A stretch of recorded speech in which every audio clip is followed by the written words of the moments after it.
8월 27일 수요일 시편 128편과 129편입니다. 시편 128편과 129편은 서로 대조적인 색채를 지니고 있습니다. 128편은 하나님을 경외하는 자가 누리는 풍성한 복과 그 복이 가정과 공동체 전체에 흘러넘치는 평안을 노래합니다.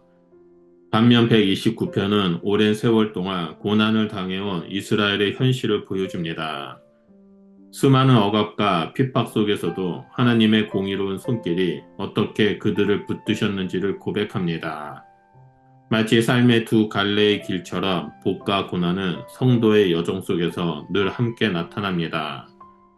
그러나 이 길들이 따로 존재하는 것 같아도 결국 하나님의 손 안에서 만나고 하나님께서 주시는 참된 복과 승리로 기결됩니다. 그래서 우리는 본론에서 살펴볼 것처럼 경외하는 자에게 주시는 복과 고난 가운데서도 변치 않고 붙드시는 하나님의 신실하심을 깊이 묵상하고자 합니다. 먼저 첫 번째로 128편의 1절과 4절을 보면 여호와를 경외하는 자의 복이 나옵니다. 시편 128편은 여호와를 경외하며 그의 길을 걷는 자마다 복이 있도다라는 선언으로 시작합니다. 하나님을 경외한다라는 것은 단순히 두려워하는 태도가 아니라 하나님을 삶의 중심에 두고 그분의 말씀에 기꺼이 순종하는 태도를 뜻합니다. 이 경외함의 삶에는 분명한 열매가 있습니다. 시인은 그 결과 수고한 대로 먹게 되고 땀 흘린 노동의 기쁨을 누리게 되며 가정이 복을 받고 아내와 자녀들이 번성하는 축복을 경험한다고 말합니다. 이는 당시 농경사회 속에서 풍요로운 추수와 다산의 이미지를 담고 있지만 단순한 물질적 풍요만을 의미하지 않습니다. 여기서 말하는 복은 하나님의 임재 속에서 누리는 온전한 삶의 형통을 가리킵니다. 다시 말해 삶의 중심에 하나님을 모시고 그분의 뜻을 쫓아 살아갈 때 우리의 삶 전체가 조화롭고 균형 있게 세워지는 것입니다. 경제적 안정, 가정의 평화, 관계의 회복, 영적 만족이 함께 어우러진 복된 삶을 시편 기자는 그려내고 있습니다. 둘째로 128편 5절에서 6절을 보면 시온에서 주어지는 평안을 볼 수 있습니다. 시인은 그 복이 단순히 개인에게 머무르지 않고 시온으로부터 흘러나온다고 고백합니다. 이는 하나님께서 주신 평강이 결코 개인적 차원에서 끝나지 않으며 공동체적 성격을 지니고 있음을 보여줍니다. 가정이 받은 복은 자연스럽게 교회의 평안으로 이어지고 교회의 평안은 다시 나라와 민족의 번영으로 확산됩니다. 신앙은 철저히 관계적이고 공동체적이기 때문에 한 사람의 순종과 경외의 삶이 공동체 전체를 세워가는 힘이 됩니다. 특히 시온이라는 표현은 단순한 한 지역을 가리키는 것이 아니라 하나님의 임재가 거하는 성소를 의미합니다.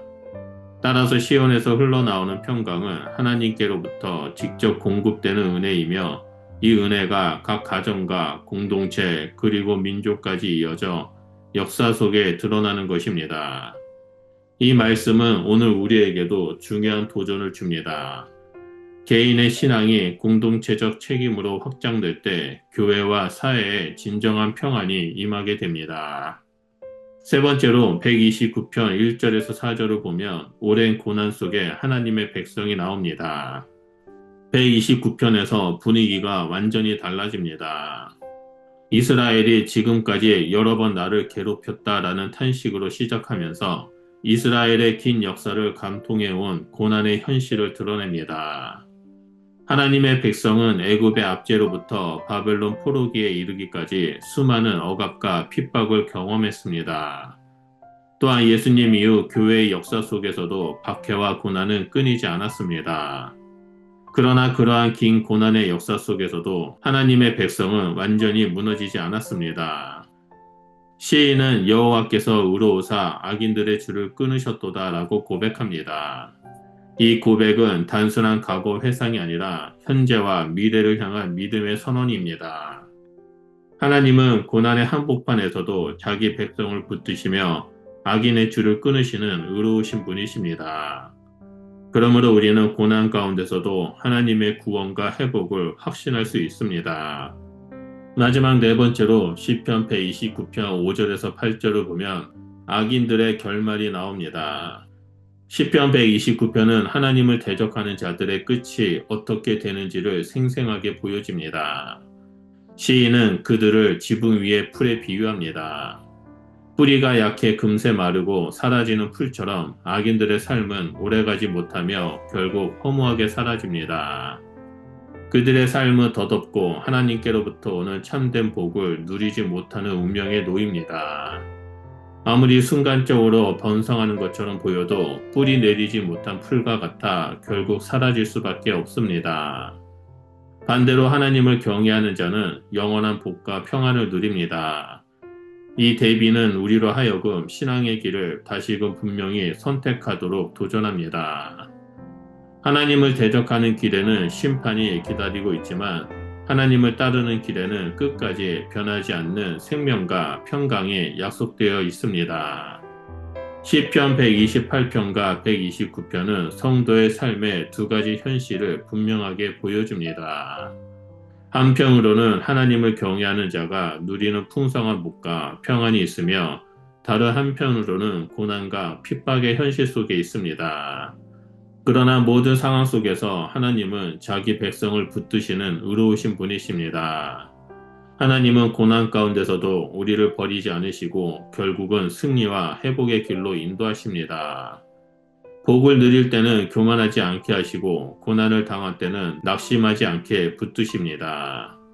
그러므로 우리는 어떤 상황에서도 여호와를 경외하는 길을 걸어가야 합니다. 세상의 기준으로는 때로 손해처럼 보이고 답답하게 느껴질지라도 그 길이야말로 참된 복과 영원한 평안을 누리는 길이기 때문입니다. 성도의 삶의 참된 승리와 평안은 오직 하나님을 경외하고 신뢰하는 삶 속에서 드러납니다. 오늘 우리 가정과 교회와 삶의 자리에 이 말씀이 살아 역사하기를 바랍니다. 여호와를 경외하는 복과 고난 속에서도 붙드시는 하나님의 신실하심을 깊이 붙들며 나아가시기를 예수님의 이름으로 축원드립니다. 기도하겠습니다. 사랑의 주님, 우리에게 여호와를 경외하는 복을 허락하시고 고난 속에서도 하나님의 신실하심을 경험하는 자가 될 수 있도록 우리를 붙잡아 주시옵소서. 그래서 우리의 가정과 교회에 평강을 주시고 어떤 상황 속에서도 성령님만을 의지하며 표대를 향해 믿음의 길을 걸어가는 자가 될 수 있도록 인도하여 주시옵소서. 예수님의 이름으로 기도드립니다. 아멘.